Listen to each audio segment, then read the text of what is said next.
What's up everyone? I hope you're staying safe. Welcome to my channel, Miss Peer Editor. So on April 3rd, the College Board released a description of the different free response questions that will be featured on all of the different AP exams. And we learned that the AP US History exam will be including the DBQ, or the document-based question, as its free response question. So for this specific exam, I'm going to be giving you a couple of tips on how to study and prepare for the exam, as well as some specific strategies that you can use to successfully complete the free response question on the actual exam day. I'm going to put a link to the College Board's full update in the description box below, but let's get started. My first tip is to go on the AP College Board website and find sample practice DBQ questions that you can use that are from past released AP exams. And when you're doing these questions as practice, make sure to time yourself for 45 minutes and also take out 2 of those historical documents that are provided to you, because on the actual AP exam, you'll only be given 5 sources, unlike in the past where you would be given 7 sources. But when you do take away those 2 sources, make sure that there's still an even mix of documents left. And by that I mean make sure that you're still trying to analyze written texts as well as visual images such as political cartoons or photographs that they provide for you in those documents. And when you're practicing, it's important to try to aim for the maximum amount of points possible on the rubric. So you can earn 3 points by integrating 4 sources directly into your essay, not by quoting them, but by describing evidence from them, and using those 4 sources to support your argument. So I suggest that you definitely include 4 sources in your essay, maybe even 5, because it definitely doesn't hurt. And do not quote the sources at all, just make sure to list evidence from those sources, and I'll go a little bit more into how you can do that exactly in some later tips in this video. My next tip is to create a list of evidence from each decade in periods 1 to 7, which will be covered in the APUSH exam this year. So if you saw my last video on how to prep for AP exams in 2020, I talked a little bit about how to make an info bank for the APUSH exam, or a decade by decade timeline in which you can list different important people, places, or events that occurred in each decade from periods 1 to 7. So it's important that you include 1 piece of historical evidence that can't be found in any of the 5 documents given to you in your DBQ essay, and that will really help you maximize the points that you get on the rubric. So what I suggest you do is compile a list of different historical documents, political cartoons, images, important people, important events such as turning points or battles, and laws that were passed, so that you can directly reference them by just remembering your chart and put them directly into your essay when you have to take the exam itself. Something that I did, which was kind of fun, was my teachers required me to memorize different parts of the Declaration of Independence or the Constitution, and if the DBQ happens to cover that period, then you can even include quotes from those documents. And it's also just generally good to know specific passages from those 2 historical documents in life in general. So I suggest you definitely try to think about different examples of evidence, outside evidence, that you can use in your essay. Include historical context in your introductory paragraph. So the DBQ will ask you about a specific time period or era to focus on, and your job is to set the scene by talking about important events that were happening around that time period so that you can fully contextualize your argument. I suggest that you include this historical context right off the bat in your introduction so that you'll immediately score that point on the AP rubric. So I'm going to give you an actual example from the 2017 DBQ from the actual released AP exam. This question asks, evaluate the extent of change in ideas about American independence from 1763 to 1783. So I know that 1763 is when the French and Indian War ended, and 1783 is when the American Revolution ended. So this gives me a little bit of context on how I should frame my argument. So what I could actually write in my introductory paragraph is that after the end of the French and Indian War in 1763, the period of salutary neglect in the American colonies also ended. And salutary neglect describes that time period in which the British had a pretty hands-off approach to the colonies. They didn't really strictly enforce any measures. And I can also say that because Great Britain was burdened by war debts, it began to strictly enforce a lot of restrictive measures in the colonies, imposing taxes such as the Stamp Act and the Tea Act. And because the colonists felt that these taxes and other laws were infringing upon their own rights, this kind of planted the seed of rebellion in their minds, eventually culminating in the American Revolution, an armed conflict that ended in 1783. So in just a couple of sentences, maybe 1 to 3 sentences, I can effectively set up that historical context immediately in my introduction to set the scene. Always include multiple perspectives in your DBQ essay or provide counter-arguments to add even more nuance to your own argument.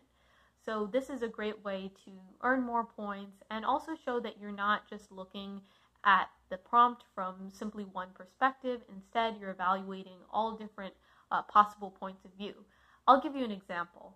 So my thesis for the 2017 prompt was the American colonists' attitude shifted from compromise and loyalty to the king to total independence from Great Britain out of the desire for liberty and representation.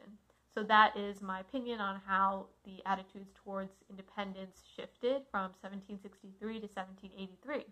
But a counter-argument that I could include in my essay is that even though a lot of colonists did shift towards that mentality of independence, there were still a lot of different loyalists that still wanted to maintain that connection and that loyalty to the king and to Britain in general. And there are actually sources, if you look at the DBQ online, that support this point of view, and I could include those opposing sources into my argument as well. My next tip is to create a bulleted list to outline your actual essay. So because you're given these 5 sources and you can't really annotate the documents by hand, it's important that you list all of the sources by number, 1, 2, 3, 4, 5, and under each source number, try to include a key piece of evidence or a key takeaway from that source, which you can integrate as evidence directly into your argument. So what I like to do was I would skim the sources, skim the documents, not reading for any sort of in-depth understanding, but try to think of an overall summary of that source, which I could put directly into my essay. And what I would do is create a list of 5 pieces of evidence from those 5 sources, and that way I didn't really have to look back at the actual documents when I was writing my free response or the actual essay itself. So this would save a lot of time, especially in that 45-minute block that you're given. And also, if you have even more time, a little bit of extra time to plan, after you've written those key takeaways from those 5 sources, you can even include a bullet or 2 of analysis or commentary that goes along with those pieces of evidence, and I'll explain that next. To earn the maximum amount of points possible on the AP exam, you're asked to do a number of tasks which can seem pretty daunting. For example, you're not only supposed to integrate evidence from those sources to support your argument, but you're also required to include the purpose, point of view, audience, or historical situation of at least 2 of those documents, and also display an enhanced sense of understanding of the historical development of that time period by comparing or contrasting different aspects of your argument, talking about continuity and change, connecting different events from different time periods. And this can seem like a lot, but I'm going to show you how you can actually do this and integrate some of these tips into your outline when you're planning your essay using the same example from 2017, that DBQ. So you can see in source 3, which I've provided here, this source comes from Samuel Adams, who should be a familiar name to you. And in the source, Sam Adams is basically saying that when people in a government feel that their leaders or their government has oppressed them, they have the right to leave that society and to rebel. So I can talk about how Samuel Adams himself was a leader of the Sons of Liberty, which was an organization that specifically resisted British rule through events such as the Boston Tea Party and holding different boycotts. And that targets the point of the rubric, which asks about the point of view of that source. And also, I can talk about how this evidence directly fits into my argument by illustrating how Samuel Adams is really paving the way in this source for the Declaration of Independence, which occurs roughly 4 years after this source was given in 1772. And I can also talk about how he's referencing the social contract theory, which was the brainchild of John Locke, an Enlightenment philosopher. And John Locke was saying a pretty similar thing in that people give up their absolute freedoms in order to have their rights be protected by the government. So government derives its power from the consent of the governed. And when a government shows signs of tyranny or oppression, it is the right of the people to rebel or resist that government and leave that society.